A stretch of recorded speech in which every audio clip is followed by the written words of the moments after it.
안녕하세요. 미소교회 최진영 목사입니다. 2023년 5월 6일 오늘 나에게 주시는 생명수 샘물 한 모금 시작하도록 하겠습니다. 먼저 예레미야 26장을 보시면은 20절부터 24절까지 오늘 이제 묵상 본문인데요. 그에 앞서서 이제 이 당시의 상황을 보면은 1절에 보면은 여호야김 왕이 이제 다스리던 시절에 이제 하나님께서 예레미야를 통하여서 말씀을 주셨습니다. 그래서 그들이 악한 길에서 돌아오고 그리하면은 이제 그들에게 재앙을 내리려 하던 뜻을 돌이키겠다 이제 하나님의 말씀을 하십니다. 그리고 나의 종 선지자들을 꾸준히 보내고 그들의 말을 순종하라고 하였으나 너희는 순종하지 아니하였다. 그래서 6절에서 내가 이 성전을 실로같이 되게 하고 이 성을 세계 모든 민족의 저주거리가 되게 하리라. 이렇게 전하게 하십니다. 그래서 실로는요, 예루살렘 이전에 여호수아 시대 때 이제 가나안에 입성을 하고 난 다음에 사무엘이 어린 시절일 때까지 이 실로 성읍에 하나님의 언약궤가 있고 성전이 거기에 있었습니다. 그래서 사무엘의 부모님 이제 엘가나와 한나도 그 실로에 가서 하나님께 예배 드리고 기도하였다고 이렇게 나오는데요. 그런데 나중에 이 실로가 블레셋에 점령당하고 언약궤도 뺏기는 이런 상황이 이제 벌어지게 되었습니다. 나중에 물론 되찾기는 하였지만요. 그러면서 이 실로가 이제 멸망을 당하고 예전 같은 이제 명성을 잃어버리게 되었습니다. 마찬가지로 이 예루살렘 성전을 실로처럼 이렇게 의미 없게 하나님께서 힘을 다 빼버리겠다, 그 무너뜨리겠다 이렇게 말씀을 하신 것입니다. 그랬더니 이 당시에 예레미야 선지자 말고 하나님께서 이제 또 다른 선지자를 보내셨었는데 스마야의 아들 우리야라는 선지자가 있었습니다. 이 우리야 선지자도 예레미야와 같이 이 성과 땅에 대해서 경고하고 예언을 하였습니다. 그랬더니 여호야김 왕이 이제 그 예언을 듣기 싫어합니다. 하나님의 말씀 듣기 싫어하고 이 우리야 선지자를 죽이려고 하니까 이제 우리야 선지자가 애굽으로 피신을 하였습니다. 그랬더니 여호야김 왕이 신하들을 애굽까지도 보내서 이 우리야를 이제 연행해 옵니다. 그리고 칼로 이제 죽이고 시체를 평민의 묘지에 던지게 하였다. 그러니까 순교를 당한 것입니다. 우리야 선지자가요. 하지만 예레미야는 이제 사반의 아들 아이감이 도와주어서 이제 죽이지는 못하게 되었다. 이렇게 전하고 있습니다.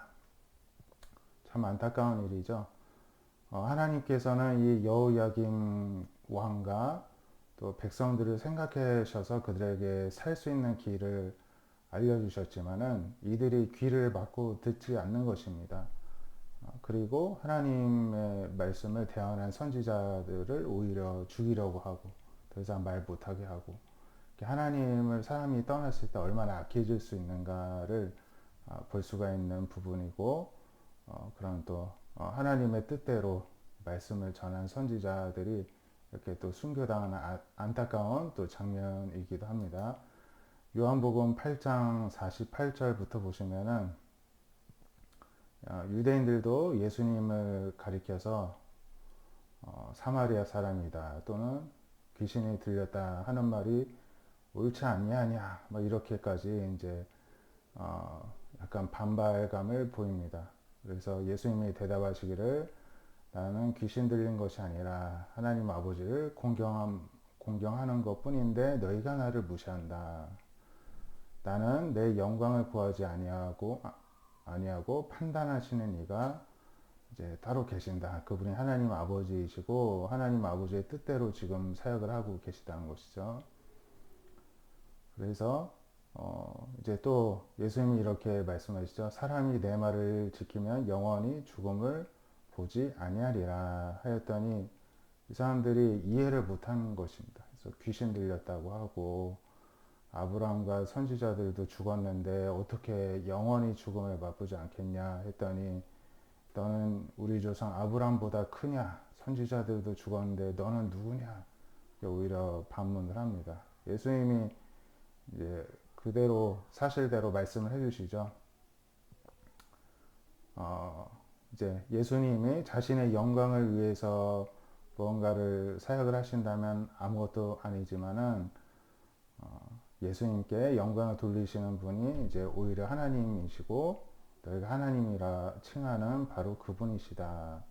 너희는 그분을 오히려 알지 못한다. 내가 안다.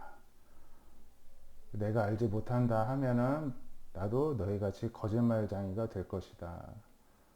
오히려 예수님이 하나님 모른다 하면 거짓말쟁이가 될 것이다 라고 분명하게 말씀을 해주십니다.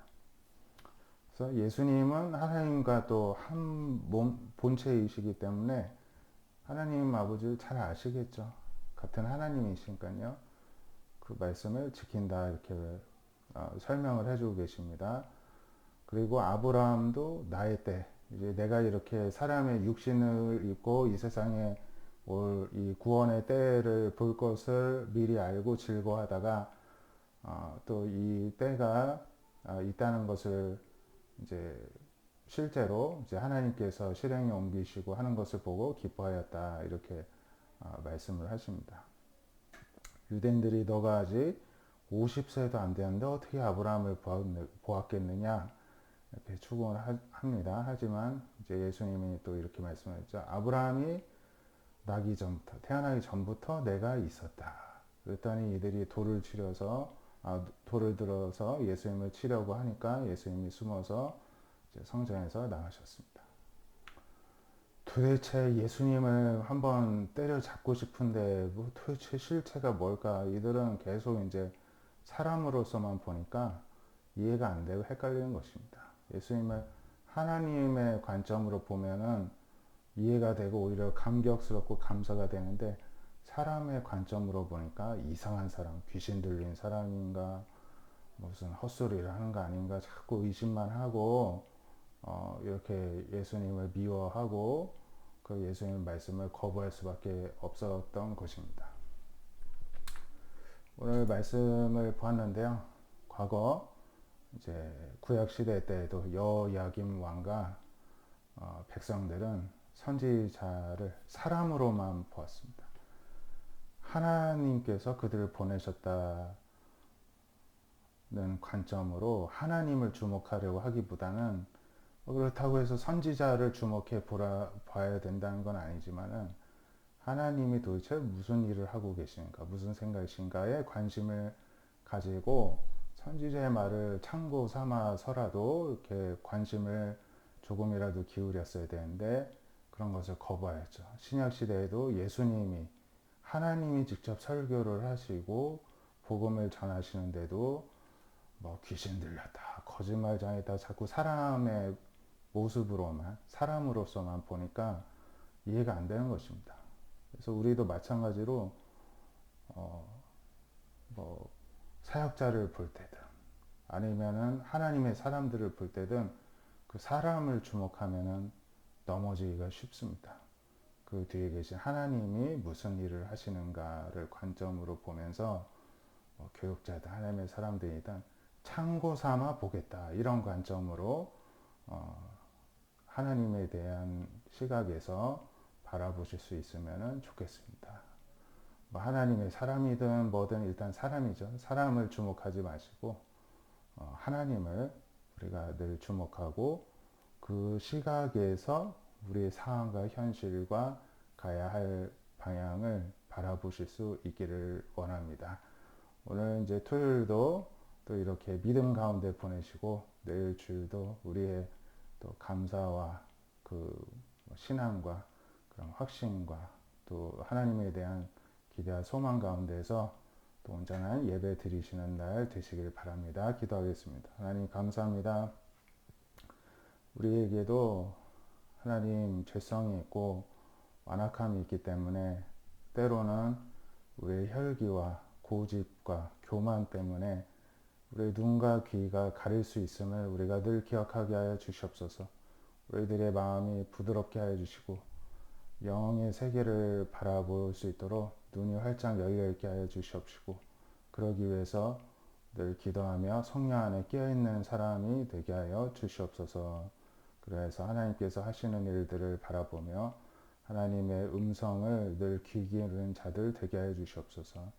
하나님의 음성이 어떤 특정인을 통해서 주신 것이 아니라 많은 하나님의 다양한 또 하나님의 사람들을 통해서 또 말씀을 통해서 또한 우리들이 기도하는 가운데 심령 가운데 성령님의 감동을 통해서 하나님 여러 가지 루트를 통해서 하나님이 날마다 말씀을 해주시고 계시는데 우리들의 마음이 하나님께로 활짝 열리고 귀가 활짝 열려서 하나님의 세밀한 음성을 날마다 귀 기울여 듣고 또 인도하시는 대로 생명의 길로 나아가는 우리 모든 주의 백성들 되게 하여 주시옵소서. 오늘도 주님 안에서 믿음으로 은혜로 보내는 하루 되게 하여 주시고 또 주일 또한 하나님께 온전하게 드릴 수 있도록 잘 준비하는 시간들 되게 하여 주시옵소서. 예수님의 이름으로 감사 기도 드리옵나이다. 아멘. 오늘도 믿음으로 승리하시길 바랍니다. 감사합니다.